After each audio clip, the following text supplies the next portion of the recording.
All right, so today we are going like deep, deep, deep into autistic speech patterns. Okay. And we have this super interesting article from cheapaba.com. It's Yeah. called Unraveling Speech Patterns in Autistic Individuals, a closer look. Yeah. And it's fascinating. I think it's a really good deep dive for us. Yeah, and I think the thing that's so cool about it is that it's not just about like understanding the words, but it's about like understanding people better. Yeah.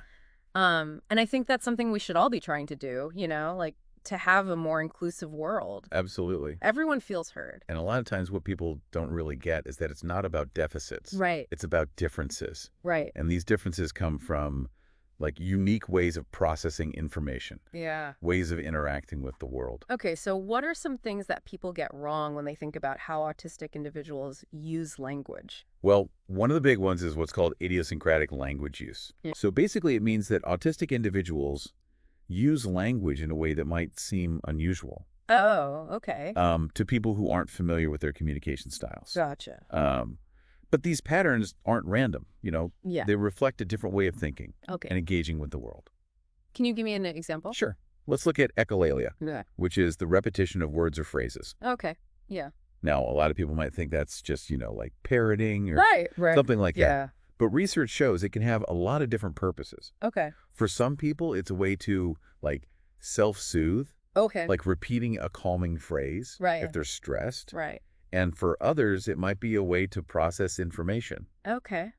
or even to practice, like social interaction. Yeah, that's interesting. Yeah. I was reading about how some autistic individuals might use echolalia as a way to buy time Yeah, while they're trying to figure out what to say, absolutely. especially if they're in like a social situation. Yes. Where they might feel overwhelmed. It's totally a tool. It's a strategy Wow. for navigating a world that isn't always easy to, get through. Makes sense. Yeah. So it's not just like, It's not just mindless repetition. Hmm. It's complex. yeah, okay. Yeah. What about when someone uses like a word that you've never heard before? Oh, yeah. Like yeah. a totally new word? Yeah. That's a good example of what we call neologisms, Oh, okay. which is basically just making up new words Oh, or really? phrases. Okay. And it might seem weird, but you got to think about it. Okay. Autistic individuals are really good at patterns, Okay. and language is just patterns, right? Right. So it makes sense that they might see a connection Yeah. and make up a word that expresses that connection. Right. That might not exist in the language already. So instead of thinking that they're like wrong, Yeah. it's actually like super Well, creative. it's innovative. Right. Shows how they think, Yeah, yeah. how their brain works. That makes a lot of sense. And that can lead to some pretty funny situations too. Right. Especially when you think about literal interpretation. Oh, yeah, like break a leg. Exactly. Right. Or spill the beans. Yeah. Like if you're taking it literally, Yeah. that could be scary. Right. But for most of us, Yeah. we know what it means in our culture. Right. We have that context. It's so interesting to think that what we think is unusual Right. might actually be like totally logical Absolutely. and really smart. And insightful, yeah. Yeah, when you look at it from a different perspective. Exactly. And that brings us to a really big point. Autistic communication isn't just about, these little quirks. Right. It's about strengths, too. Okay. There's a lot of strength in autistic communication. All right, well, let's talk about those strengths then. Yeah. Okay, so we talked about like some of the misconceptions and, the unique ways that autistic individuals use language. What about the strengths? Like, what can we learn from these different ways of communicating? Well, one of the biggest ones is attention to detail.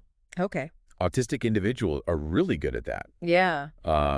And that can make their communication super clear and precise, Okay. which is like a huge asset. Yeah. I mean, especially in a world where people don't always pay attention to the details. Right. Exactly. That kind of focus is super valuable. Exactly. Yeah. It can really change things. Absolutely. And it's not just accuracy, Yeah. It's also about honesty and authenticity. Okay. Autistic individuals tend to be really direct, Right. really genuine. Yeah. And that can be like refreshing. I can see how that would be really good for building trust. Exactly. Yeah. It's transparent. Yeah. No hidden meanings or anything. And then there's the creativity too. Oh, absolutely. Like we were talking about. Thinking outside the box, Right. seeing those connections that other people miss. Yeah. that leads to some really cool ideas. Yeah, that's awesome. Yeah. So it's like a totally new way of looking at the world. It is. It Yeah. is. So when we think about autistic communication, we have to remember it's not just about challenges. Right. It's also about these strengths. Okay, that's a great point. Yeah. But we should probably talk about the challenges too, right? Yeah, of course. Because they're definitely there. There are, but it's important to remember that they're not like flaws. Right. They come from like how an autistic person's brain works, Okay, interacting with a world that isn't really designed for them. that makes sense. Yeah. So what are some of the challenges then? Well, a really common one is social anxiety. Okay. You know, like for a lot of autistic people, just navigating social situations, it can be really stressful and Yes. overwhelming. Right. And that can make it hard to start conversations, Right. even if they really want to talk to someone. It's like you said, like the world isn't built for them. Right.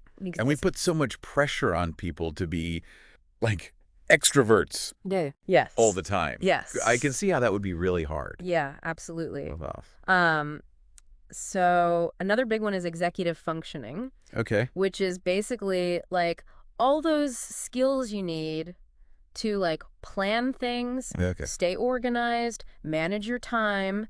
Oh. Those things are really important for communication, Right.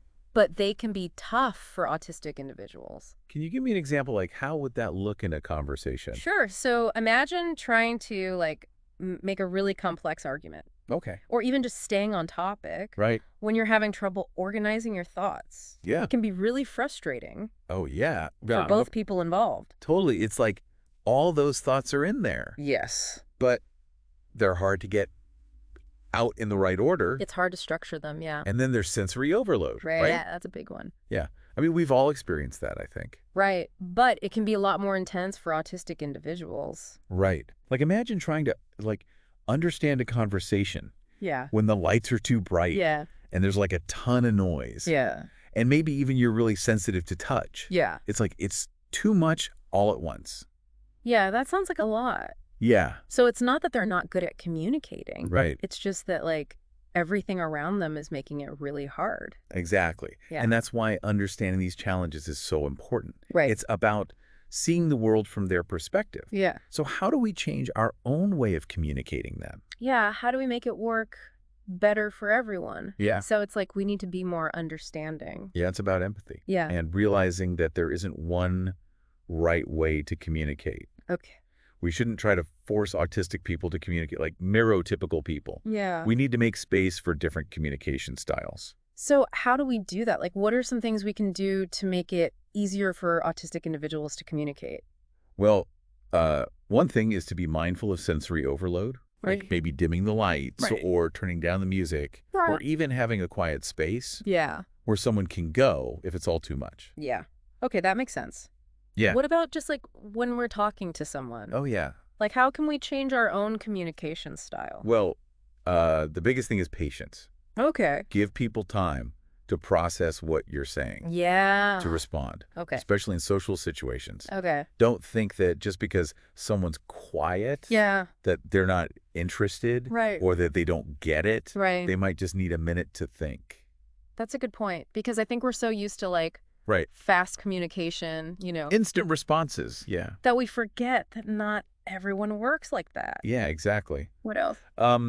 It's also okay to ask clarifying questions. Oh, okay. Like if you're not sure you understood someone, Yeah. just ask. Right. It's way better to ask than to guess. Yeah, definitely. And be open to different ways of showing that you understand. Okay. Like not everyone makes eye contact or Right. says, yeah, I get it. Right. You know, Yeah. some people might use gestures Okay. or actions or even just like change the subject Okay. to something related. So you really have to pay attention. You do. Communication is a two-way street. Right. It's about giving and taking.